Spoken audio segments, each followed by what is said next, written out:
I'm Hamilton, 32 years old, and living what most would call a successful life in Boston. After years of hard work, promotions, and finally buying my dream condo downtown, I thought I had it all figured out. Funny thing is, my family never noticed any of it. No calls, no texts, nothing for years. Until my cousin posted photos of my new place online. Suddenly, everyone remembered I existed. Within hours, my phone lit up with a text from Mom. "You could sell it to help your sister." Just like that, they wanted $49,000.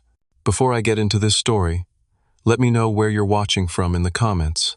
Hit that like button, and subscribe if you want more stories about standing your ground. Growing up in Lakeville, Minnesota wasn't terrible by any measure. We lived in a modest 3-bedroom house with a small backyard where Dad would sometimes grill on summer weekends.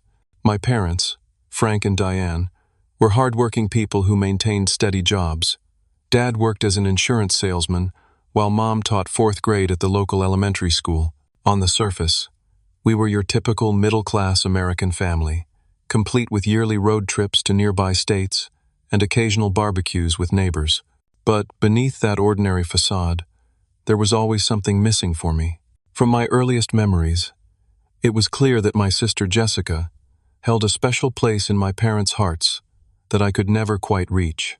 3 years younger than me, Jessica was the apple of their eye, the golden child who could do no wrong. When we were kids, her crayon scribbles earned spots on the refrigerator, while my carefully drawn pictures somehow ended up in the recycling bin. My straight-A report cards received casual nods, while her B- grades were celebrated with ice cream trips. "Hamilton, your sister needs more attention. You've always been so independent," Mom would say whenever I questioned the imbalance. And so I learned to be exactly that, independent. I stopped seeking their approval by middle school, realizing it was a game I couldn't win. The pattern became even more apparent during our teenage years. When Jessica started high school, she immediately got involved with what my parents called the wrong crowd. Her grades slipped, and she developed an expensive taste in clothes and entertainment. While most parents might have established consequences, mine did the opposite. They increased her allowance, bought her a used car for her 16th birthday, and constantly bailed her out of financial mishaps. "She's just finding herself," Dad would explain after paying off another of Jessica's maxed-out credit cards when she was 17. Meanwhile, I worked 20 hours a week at the local grocery store to pay for my own clothes and save for college, all while maintaining my grades and participating in debate club. By the time college applications rolled around, I had saved nearly $8,000 from my part-time jobs and qualified for several merit scholarships. I wanted to study architecture at the University of Michigan, but my parents gently steered me toward business at the State University. "It's more practical, Hamilton," Dad said during one of our rare serious conversations. "Architecture is too risky, and the program is more expensive. We need to consider Jessica's college fund, too." That was the moment I truly understood where I stood. It wasn't just that they loved Jessica more. It was that my dreams would always be secondary to hers. I swallowed my disappointment and enrolled in the business program at Minnesota State, using my savings and scholarships to cover most costs while working part-time at a campus bookstore. During those 4 years, my communication with family dwindled to holiday visits and occasional Sunday phone calls. When I did go home, the conversations inevitably centered around Jessica's latest crisis or achievement. She had dropped out of community college after 1 semester, declaring it too restrictive for her creative spirit, and opened an online jewelry business that failed within 6 months. Each time Jessica's ventures collapsed, my parents emptied their wallets to help her start again. When I graduated with honors in marketing and business administration, they attended the ceremony but left immediately after to help Jessica move into a new apartment. No celebration dinner, not even a proper congratulations. My first job after college was at a small marketing firm in Minneapolis, about 40 minutes from my hometown. The pay was modest but provided a foot in the door of the industry.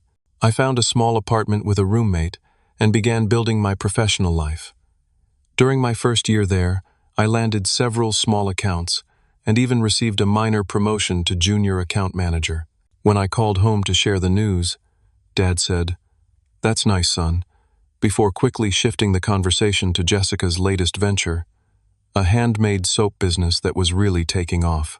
I later learned from a mutual friend that my parents had invested $15,000 in this new business, despite having to take out a second mortgage on their house. The final straw came during my second year at the firm. A larger company based in Boston reached out with a job offer after being impressed by a campaign I had designed for a mutual client. The position offered a significant salary increase, better benefits, and room for advancement.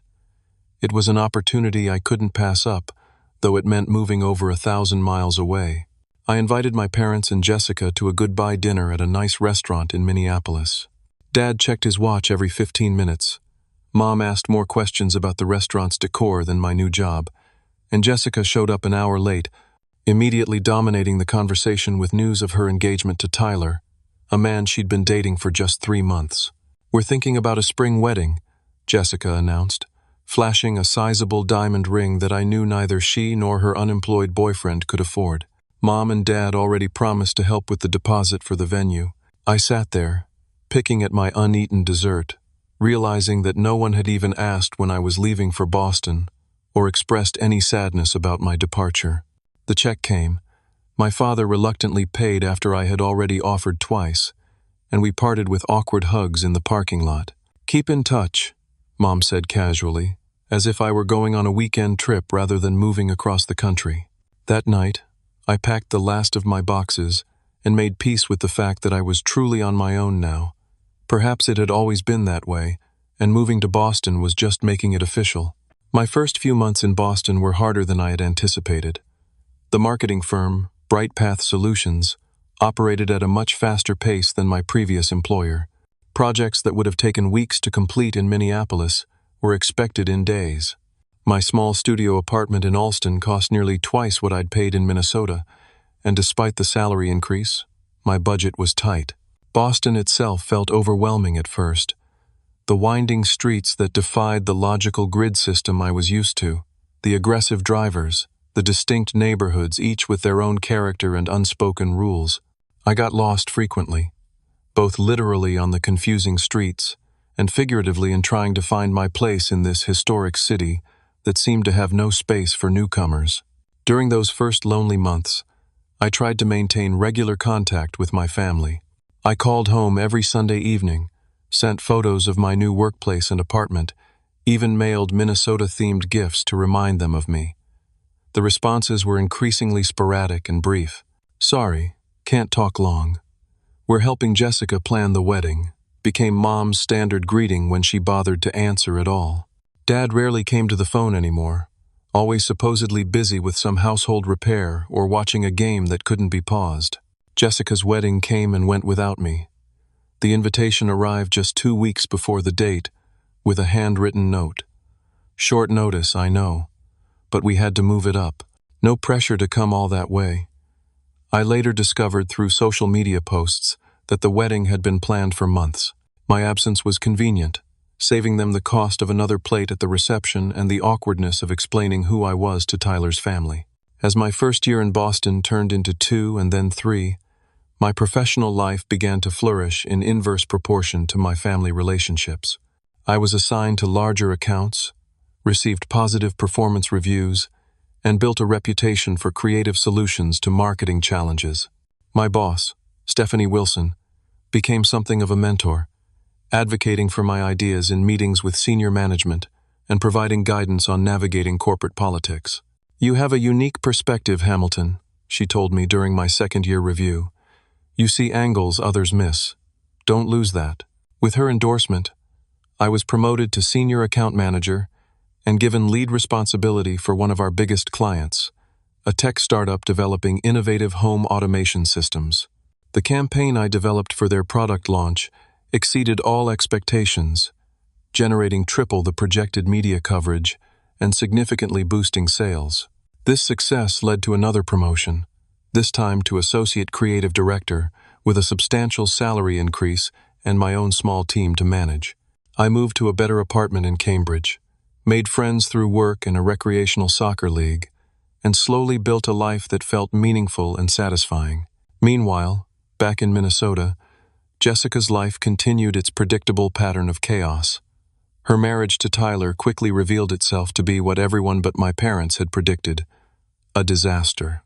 Tyler, who had briefly worked as a car salesman before the wedding, quit his job within months to focus on his music career. They moved into a house they couldn't afford in an upscale suburb, courtesy of a down payment from my parents. I learned most of this not from direct communication, but through cousin Marcus, the one family member who maintained regular contact. Marcus, my mother's nephew who lived in Chicago, called every few weeks just to catch up, genuinely interested in my life and career. "Your parents refinanced their house again to help Jessica and Tyler buy that place," Marcus informed me during one of our calls. "Aunt Diane and Uncle Frank are talking about postponing retirement now. They're worried about money but won't admit it." I felt a familiar mix of frustration and resignation at this news. My parents were in their early 60s now, at an age when they should be securing their retirement, not depleting their savings to enable my sister's irresponsible choices. During my 3rd year in Boston, I made one last significant attempt to reconnect with my family. I spent hours selecting thoughtful Christmas gifts: a high-quality power tool set for Dad's woodworking hobby, a series of cooking classes at a renowned Minnesota culinary school for Mom, and for Jessica and Tyler, a generous gift card to a popular home goods store since they had recently moved. I shipped everything early with handwritten cards and followed up with a call to confirm receipt. Mom answered, sounding distracted. "Oh yes, the packages arrived. Very nice, Hamilton. Listen, I can't talk right now. We're packing." "Packing? For what?" I asked, confused. "Our cruise, of course. Didn't I mention it? We're taking Jessica and Tyler to the Caribbean for Christmas. A second honeymoon for them, really. They've been having a rough patch." The revelation hit like a physical blow. Not only had they made Christmas plans without even considering including me, but they hadn't bothered to mention it until I called. I managed to keep my voice steady as I wished them a good trip and ended the call. That night, I deleted the airline app from my phone where I'd been saving a flight home for the holidays. Instead, I accepted an invitation from my friend David to join his family for Christmas dinner. It was there, surrounded by the genuine warmth of a family that barely knew me, that I realized what I had been missing all along. The following year brought complete communication breakdown. My birthday passed without a call or text from anyone, except Marcus. Mother's Day and Father's Day came and went with my cards and gifts acknowledged only by brief, generic text messages. I stopped calling after 3 consecutive Sunday calls went to voicemail with no return call. By the 4-year mark of my move to Boston, contact with my immediate family had dwindled to nearly nothing. An occasional text from Mom asking if I was still at that marketing company, a birthday card signed by both parents but clearly written only by Mom, and increasingly rare social media interactions where they would sometimes like my posts days after they were published. It was Marcus who kept me tethered to family news, though even he seemed uncomfortable sharing the latest developments. "Jessica and Tyler are opening some kind of boutique clothing store now," he told me reluctantly during one call. "Your dad mentioned taking out a loan against his 401k to help with startup costs." I closed my eyes, imagining the retirement fund my father had diligently built over 30 years of work being drained away for yet another of Jessica's doomed ventures. But I had learned that any expression of concern or criticism on my part would be met with defensiveness and accusations of jealousy. "I hope it works out for them," I said neutrally, and changed the subject. The Christmas incident marked a turning point for me. Rather than continuing to seek validation from people who seemed incapable of providing it, I decided to invest that energy into my own growth and well-being.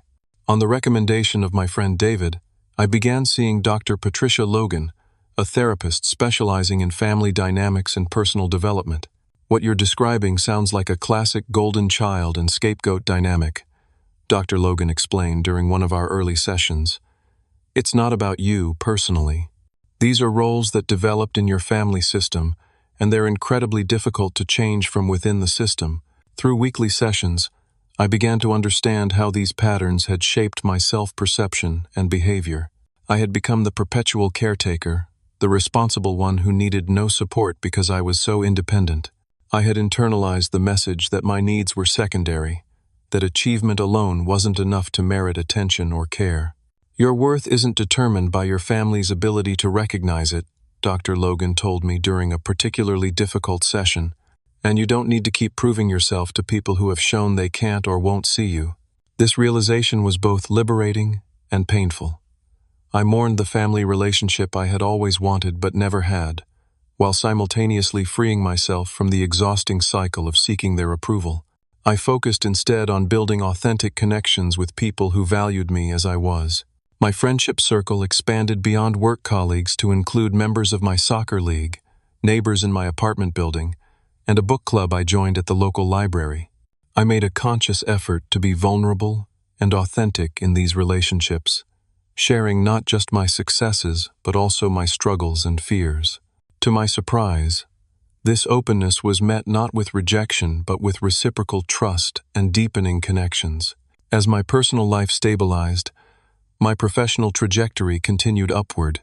The home automation campaign had attracted attention throughout the industry, leading to speaking invitations at marketing conferences and even a feature in Adweek, highlighting innovative approaches to tech product launches.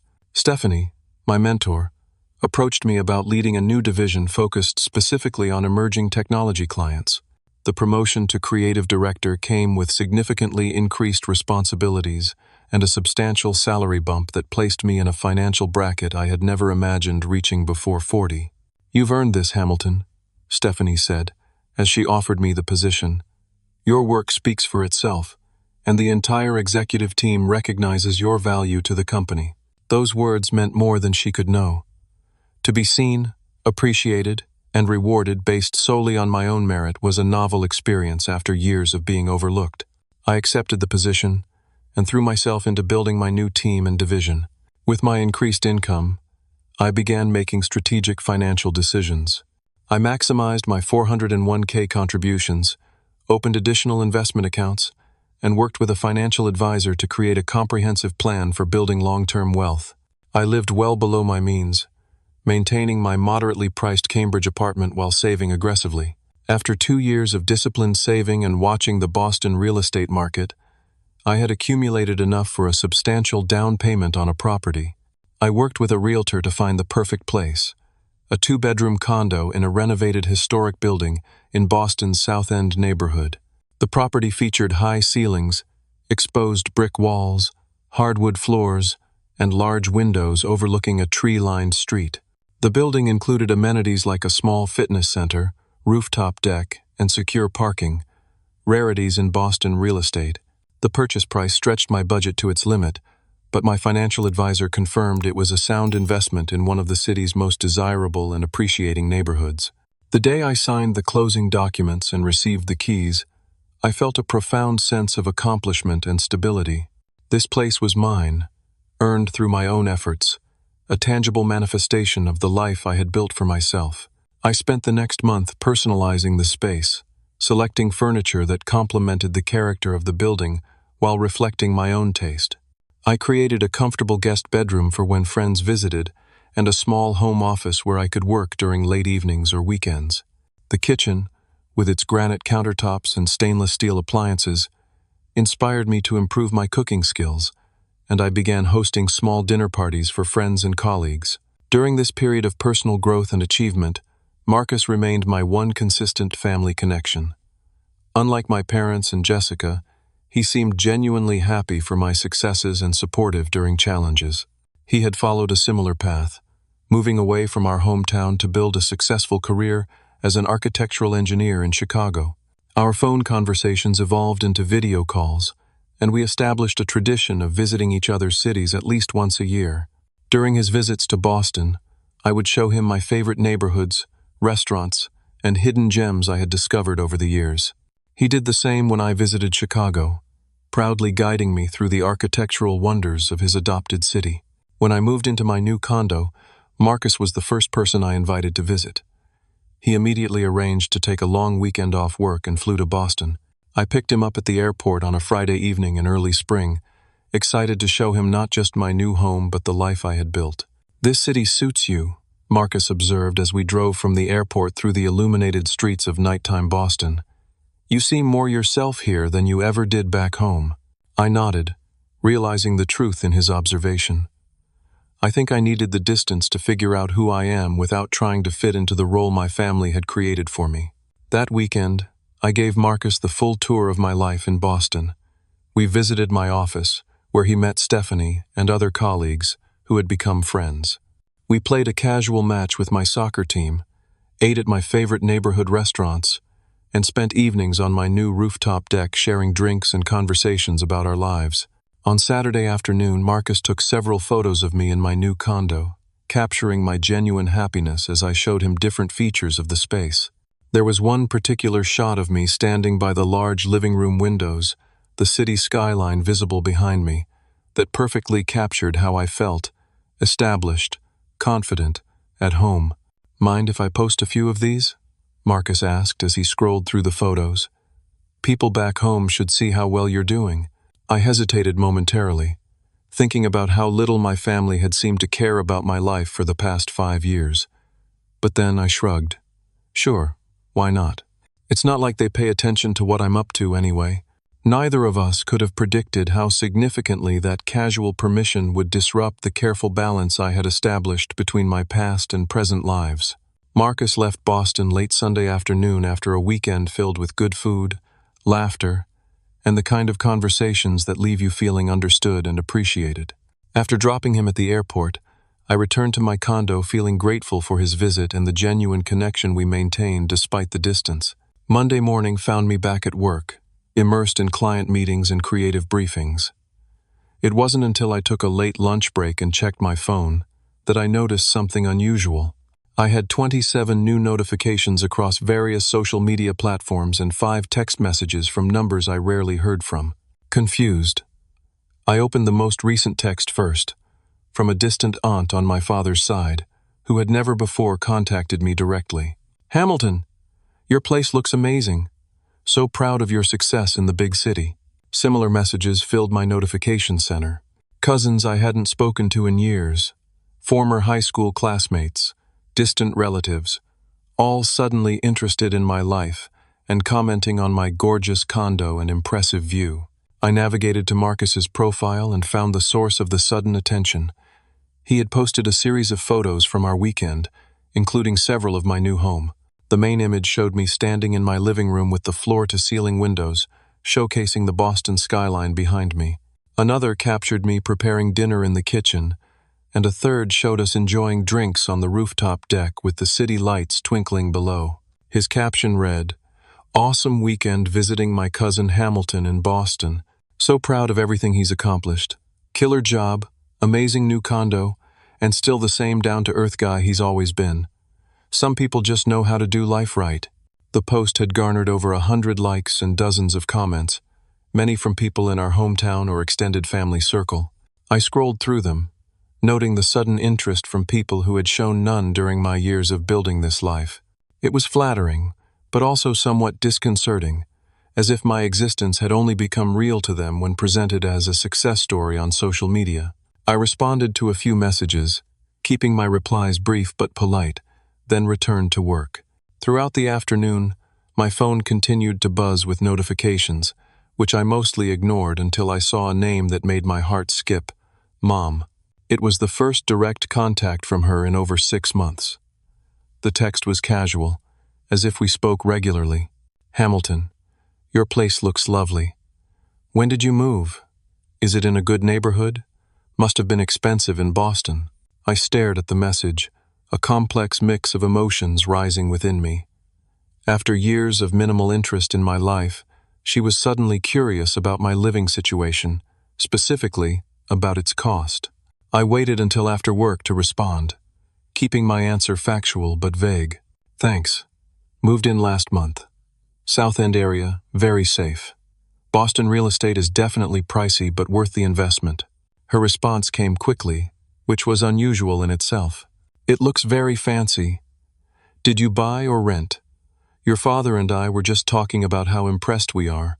Again, the focus on the financial aspects struck me as odd. I answered truthfully but kept details minimal. "I bought it. Been saving for years and the timing was right." The conversation lapsed after my response, but the notifications from extended family continued through the evening. My phone rang around 8 with a number I hadn't seen in nearly a year. My father. After a moment's hesitation, I answered. "Hamilton, how's my boy doing?"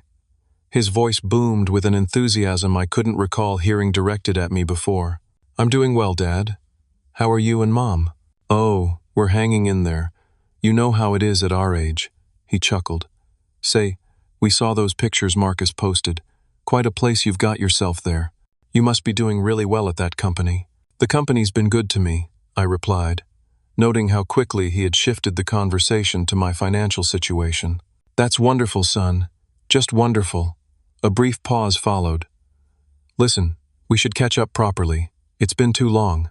We spoke for another 10 minutes, my father asking surprisingly detailed questions about my job title, the company's size, and whether I had received stock options as part of my compensation package. He shared almost nothing about their lives in return, deflecting my questions about his and Mom's retirement plans and Jessica's situation. As we ended the call, he mentioned casually, "Your sister's been asking about you. Says she might give you a call soon." Sure enough, the very next morning, I received a text from Jessica, the first direct communication from her in over 2 years. "Hey big bro, long time no talk. Your place looks amazing. We should video chat soon and catch up. Miss you." The sudden attention after years of indifference left me with a growing sense of unease. That evening, I called Marcus to discuss the unexpected fallout from his innocent post. "It's weird, right?" I asked after describing the flurry of communication. 5 years of radio silence, and suddenly everyone's interested in my life because they saw my condo. Marcus sighed heavily. "I'm sorry, Hamilton. I didn't think it would cause all this. Want me to take the post down?" "No, it's fine. It's just strange." Dad asked about my compensation package and stock options. Who does that after barely speaking to their son for years? "That does seem odd," Marcus agreed, then hesitated. "Look, I probably shouldn't tell you this, but I heard from my mom that Jessica and Tyler are in financial trouble again. The boutique failed within 6 months, and they've got a mountain of debt. Your parents have been helping, but I think they're stretched thin." The pieces began to fall into place. The sudden interest, the specific questions about my finances, the unexpected reconnection attempts. It wasn't about missing me or caring about my life. It was about assessing my resources.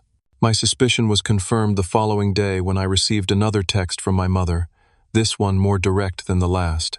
"Hamilton, I've been thinking about your beautiful condo. Property is such a good investment, but sometimes it ties up money that could be used for other things. Have you ever considered selling it and investing the profits elsewhere? Or perhaps using some of your equity to help family? Your sister is going through a difficult time right now." I read the message several times, stunned by its transparency. After years of emotional distance, my mother was suggesting I liquidate my home to help Jessica, not asking how I was doing, not expressing genuine interest in my life, but immediately looking at my achievement as a resource to be redirected toward my sister. Before I could formulate a response, another text arrived. "Your father and I would like to have a family video call tonight. Jessica and Tyler will join too. How about 8 o'clock your time? It's important." In that moment, I knew exactly what the call would entail, and I felt a strange calm settle over me.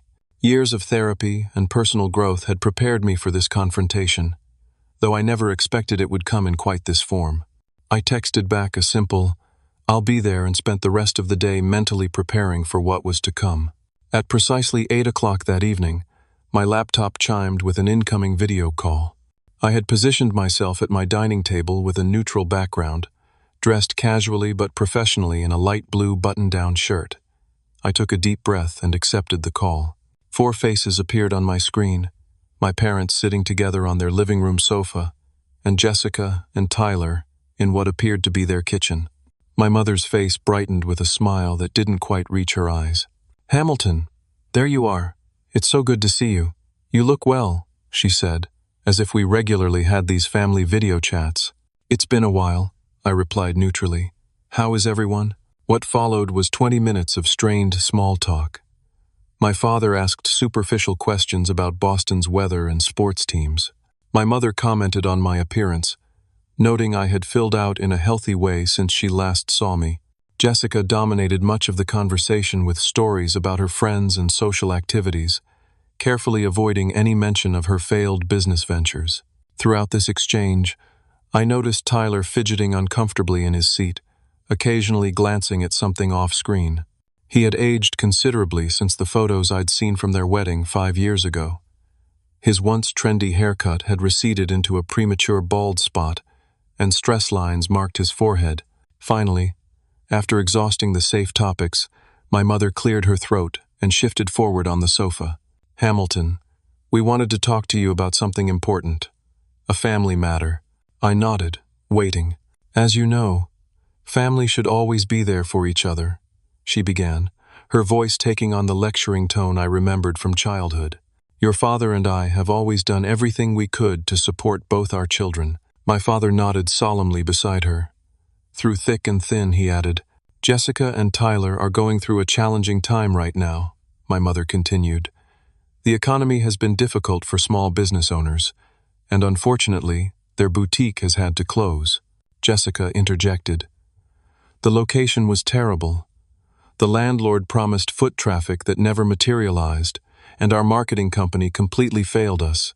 She glanced at me as if expecting sympathy, or perhaps acknowledging my marketing expertise. "The thing is," my mother pushed on, "they've found themselves in a bit of a financial bind. Their mortgage is underwater, and they've received a foreclosure notice."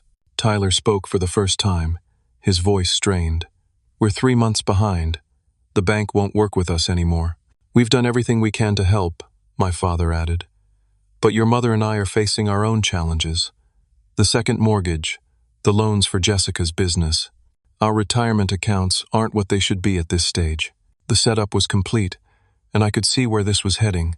Still, I was unprepared for the directness of my mother's next statement. "Hamilton, we've been thinking about your situation. You're single, successful, with what must be a very well-paying job, and now this beautiful condo, which must have significant equity already in this market." She paused, smoothing her skirt. "We were hoping you might consider helping your sister with a loan, just until they get back on their feet." "How much are you talking about?" I asked, keeping my voice even. My parents exchanged glances before my father answered. "Jessica and Tyler need $49,000 to catch up on their mortgage and prevent foreclosure." The amount hung in the virtual air between us. $49,000. Not a small favor or token assistance, but a sum that would significantly impact my own financial security. "That's a substantial amount," I observed.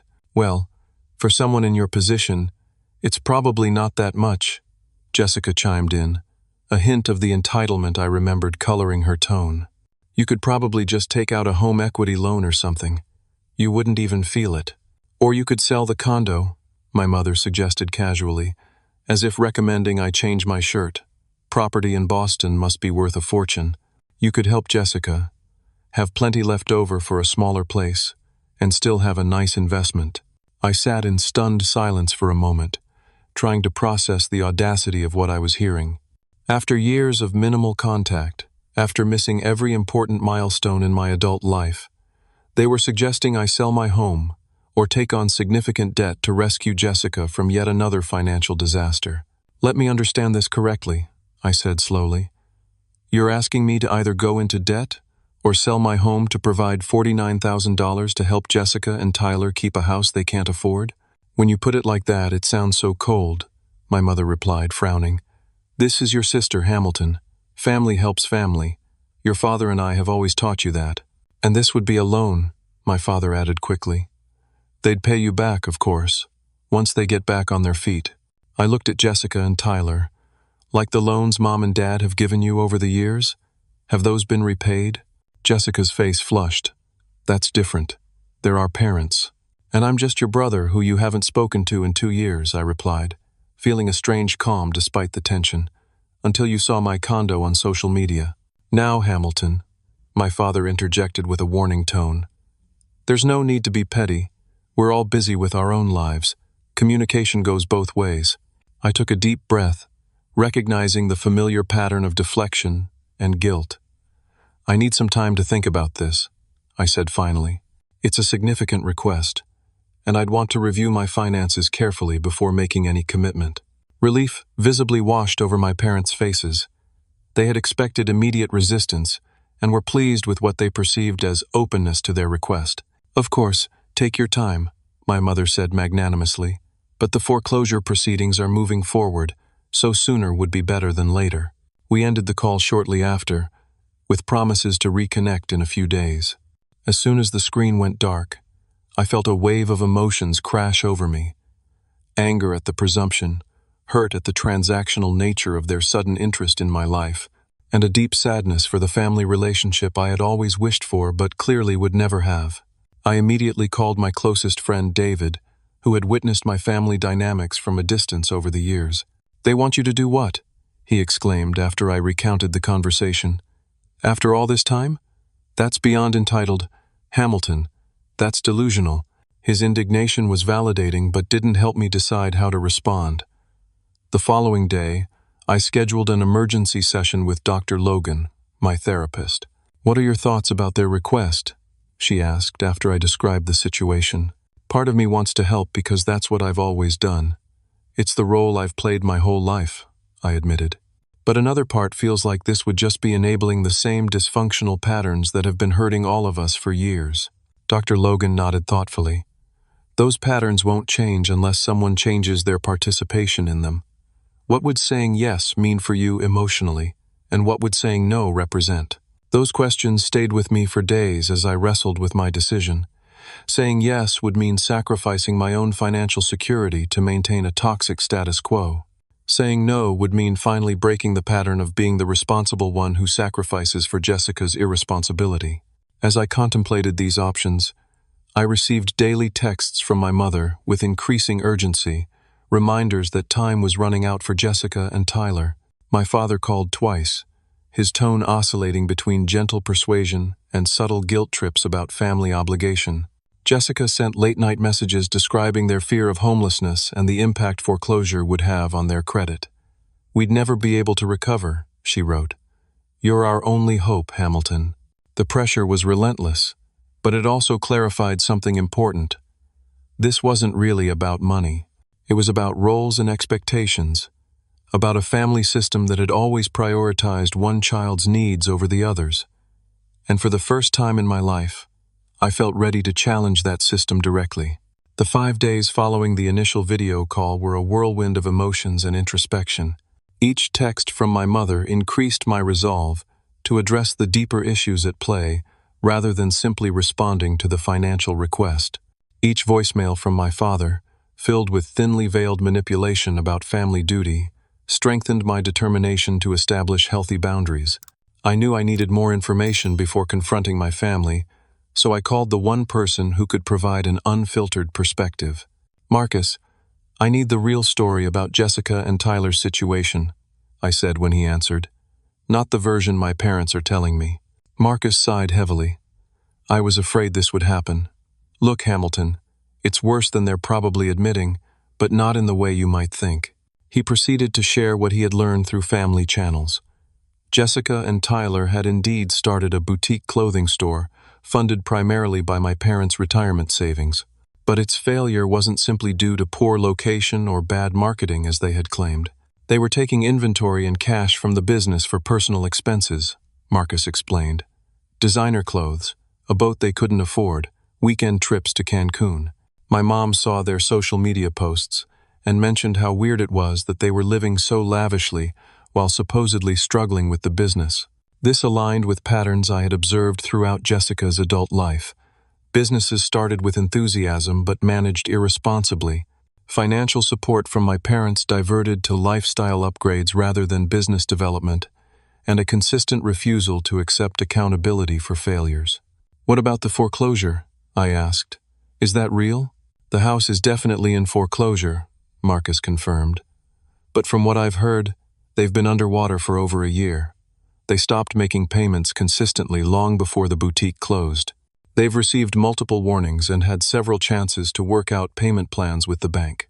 The most revealing information came at the end of our conversation. "Did you know your dad cashed out what was left of his $401K last year to pay off Jessica and Tyler's credit card debt? Over $60,000. They promised to make better financial decisions after that, but 3 months later, Tyler bought a used Porsche. This final detail cemented my decision. The $49,000 wouldn't solve the underlying problem. It would be a temporary band-aid on a situation created by years of irresponsible choices and enabled by my parents' unwillingness to establish boundaries. That evening, I sat down at my computer and created a document outlining key points I wanted to address in the upcoming family conversation. I wasn't just preparing to decline their financial request. I was preparing to fundamentally change my role in the family system. I scheduled the video call for Saturday morning, when everyone could participate without work distractions. In the hours before, I went for a long run along the Charles River, using the physical exertion to clear my mind and strengthen my resolve. Back at my condo, I showered, dressed in a casual but put-together outfit, and set up my laptop at my dining table, the same neutral setting as before. When the call connected and my family's faces appeared on screen, I noticed immediately that they were positioned differently than in our previous conversation. My parents sat closer together, their expressions serious but expectant. Jessica had clearly been crying, her makeup slightly smudged, while Tyler looked both desperate and annoyed. "Hamilton," my mother began without preamble, "have you made a decision? The bank has given Jessica and Tyler a final deadline." I nodded, my hands steady as I folded them on the table before me. "I have made a decision, but before I share it, I'd like to discuss the larger context here." My father frowned. "What context?" "This is pretty straightforward, son. Your sister needs help, and you're in a position to provide it. The context," I continued calmly, "is our family's pattern of interaction over the past decade or more. The context is that I haven't received a birthday call from any of you in 3 years. The context is that I moved across the country, built a career, bought a home. All significant life events. And none of you showed any interest until you saw my condo on social media and realized I might have financial resources you could access." Jessica began to protest, but I held up a hand. "Please let me finish. I've listened to all of you. Now I'm asking for the same courtesy." To my surprise, she fell silent, and I continued. "I've spent years trying to understand why our family works the way it does. Why Jessica's needs have always taken priority over mine. Why my achievements have been consistently minimized while her struggles have been met with unlimited support. I've made peace with much of it through therapy and self-reflection. I don't harbor resentment anymore, but I do recognize unhealthy patterns when I see them." My mother's face tightened. "This isn't about childhood jealousies, Hamilton. This is about your sister facing homelessness. It's actually about much more than that," I countered. "It's about accountability and enabling. It's about patterns that hurt everyone involved, including Jessica." I turned my attention directly to my sister. "Jessica, this isn't your first financial crisis, and based on your choices, it won't be your last unless something fundamentally changes. The boutique didn't fail because of location or marketing. It failed because you and Tyler misused business funds for personal luxuries." Tyler's face reddened. "Who told you that? That's private family business. The boat, the designer clothes, the trips to Cancun while your business was struggling, these weren't private. You posted them all over social media," I replied evenly. "Just like Dad cashing out his remaining retirement savings last year to pay off your credit card debt, only for Tyler to buy a Porsche 3 months later." My father looked genuinely shocked. "How did you know about that?" "That's not important," I said. "What's important is acknowledging the reality of the situation. This isn't about $49,000. This is about years of choices that have led to this point, and about what happens next." I took a deep breath before delivering my decision. "I will not be providing the money you've requested. I won't sell my home or take out loans to enable a pattern that ultimately hurts everyone involved, including Jessica and Tyler." The reaction was immediate, and exactly what I had anticipated. Jessica burst into tears, accusing me of being selfish and heartless. Tyler began ranting about family loyalty. My mother's face hardened into an expression of righteous indignation, while my father looked both angry and embarrassed. "After everything we've done for you," my mother began, her voice trembling with emotion. "We raised you, put you through college. I worked my way through college. I corrected gently. I had scholarships and part-time jobs. You contributed minimally because most resources were directed to Jessica's needs. So this is punishment? Revenge for some perceived childhood slights? My father demanded. I shook my head. No. This is me refusing to participate in a destructive pattern anymore. This is me establishing healthy boundaries. I love all of you, but I won't enable behaviors that ultimately harm everyone involved. I turned back to Jessica, whose tears had suddenly dried as she realized emotional manipulation wasn't working. Jessica, I would be happy to help you in other ways. I can connect you with financial counseling resources. I can help you develop a sustainable budget. I can provide guidance on rebuilding your credit over time, but I won't provide money that will only temporarily delay the inevitable while reinforcing harmful patterns. We don't need your condescending advice, Tyler snapped. We need the money you clearly have plenty of, sitting in your fancy condo while your sister suffers. That's enough, my father interjected, surprising me. He looked tired suddenly, the anger draining from his face. Hamilton has made his decision. We need to respect that, even if we disagree. My mother wasn't ready to concede. Hamilton, I want you to think very carefully about what this means for your relationship with this family. Some decisions can't be undone. The implicit threat was clear, but instead of feeling intimidated, I felt an unexpected sense of clarity and peace. I've thought about this very carefully, I assured her. I understand what's at stake, and I stand by my decision. I hope that eventually you'll understand that this comes from a place of love, not rejection. Jessica made one last attempt, her voice taking on the pleading tone that had always worked with our parents. Hamilton, please, we'll lose everything. Where will we live? You have options, I said gently. You can sell the house before foreclosure and use any equity to secure more affordable housing. You can both find jobs that match your actual expenses. You can make difficult but necessary choices now that will lead to a more stable future. The call ended shortly after, with Jessica hanging up abruptly after a final accusation of betrayal. My parents lingered awkwardly for a moment before my father murmured something about needing time to process and ended their connection. I sat at my dining table for a long time afterward, expecting to feel guilt or doubt about my decision. Instead, I felt an overwhelming sense of liberation. For the first time in my life, I had directly challenged the dysfunctional patterns that had defined our family relationships. I had spoken my truth calmly and with compassion, even when faced with manipulation and anger. Whatever came next, I had taken a stand for healthier relationships and genuine support rather than enabling. It wasn't about the money. It was about finally recognizing my own worth and refusing to participate in dynamics that devalued it.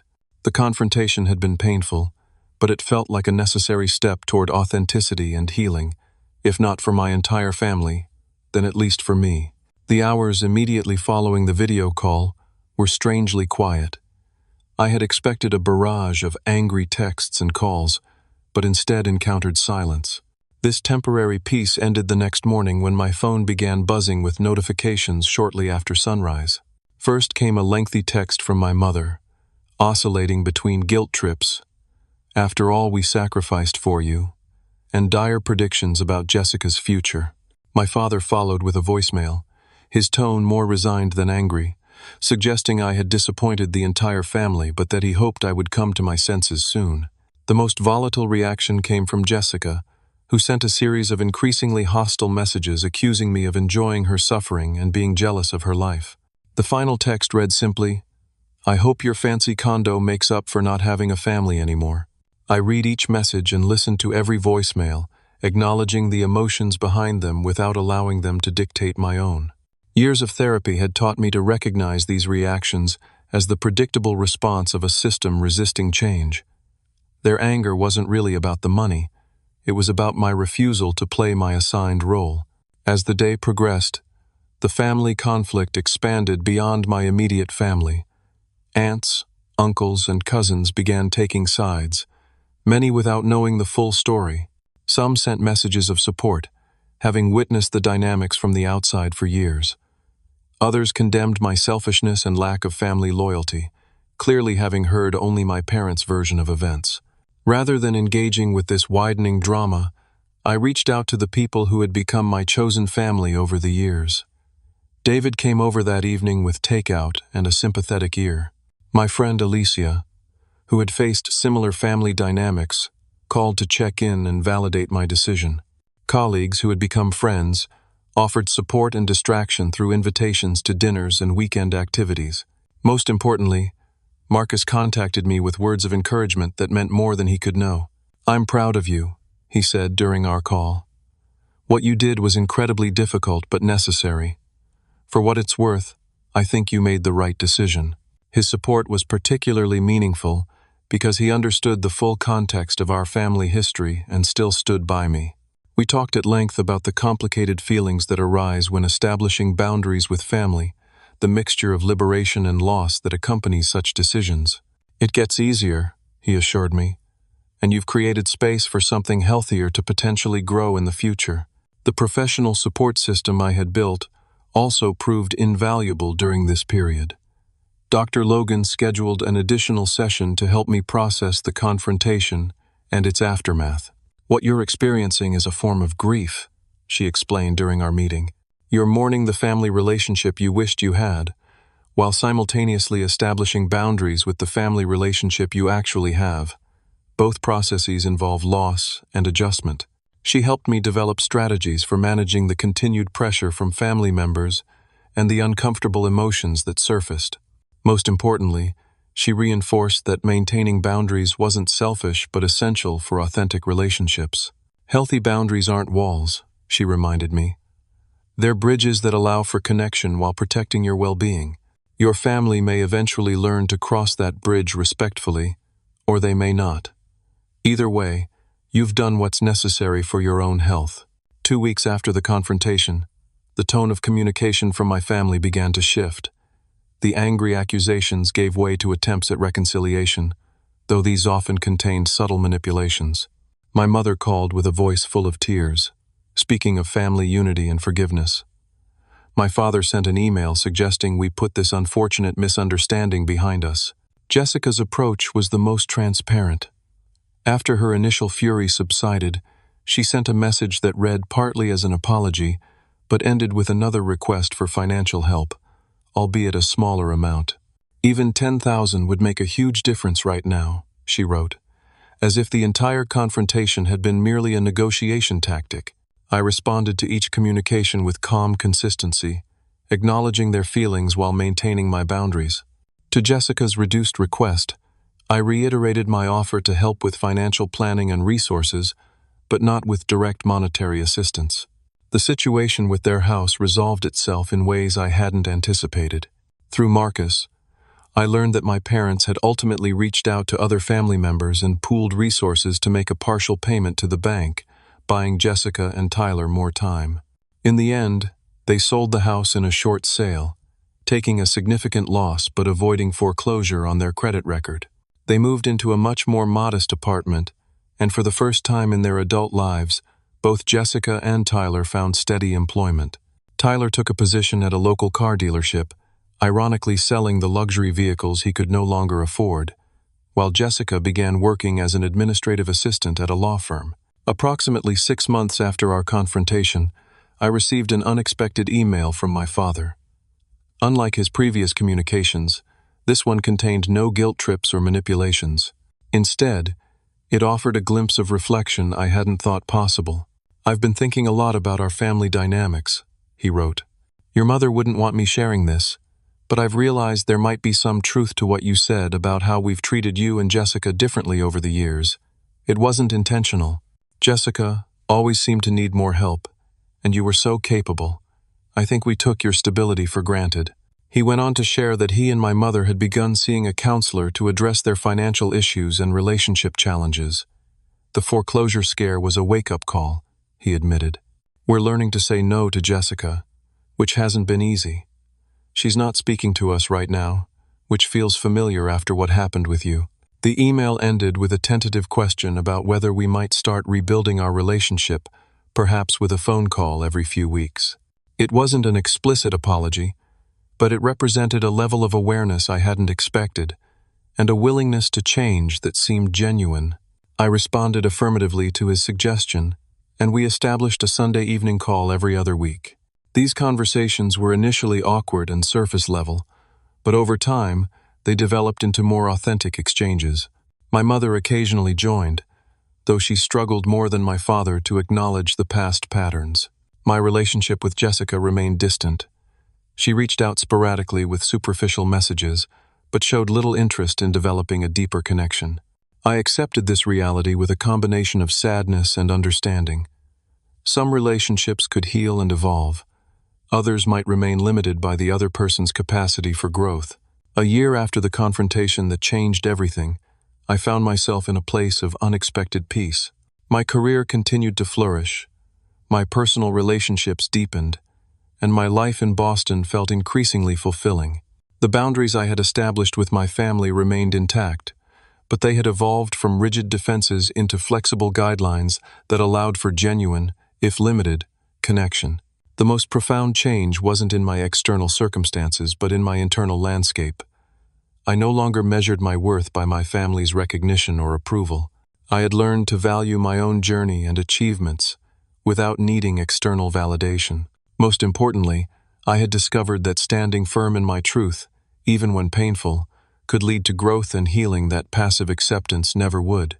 On the anniversary of that difficult video call, I sat on my rooftop deck, watching the sunset over Boston and reflecting on everything that had transpired. The journey from seeking approval to establishing boundaries had been challenging but necessary. By refusing to participate in unhealthy dynamics, I had not only protected myself, but potentially created space for my family to grow in ways that might not have been possible otherwise. The condo that had inadvertently triggered so much conflict had become more than just a home. It represented my commitment to building a life aligned with my values rather than others' expectations. Each room contained memories of friends gathered for dinners, quiet evenings of reflection, and moments of simple joy that had nothing to do with proving my worth to anyone. As twilight settled over the city, I thought about how often we confuse love with enablement, how boundaries are sometimes the most caring gift we can offer. My family might never fully understand my decision, but I knew with certainty that it had been the right one, not just for me, but for all of us. Have you ever had to make a difficult decision that put your needs first, even when others didn't understand? I'd love to hear your experiences in the comments below. If this story resonated with you, please hit that like button and subscribe for more stories about setting boundaries and finding your worth. And if you know someone who might need to hear this message, sharing could help them more than you know. Thank you for being here and listening to my journey. Remember, sometimes the most loving thing you can do is stand firm in your truth.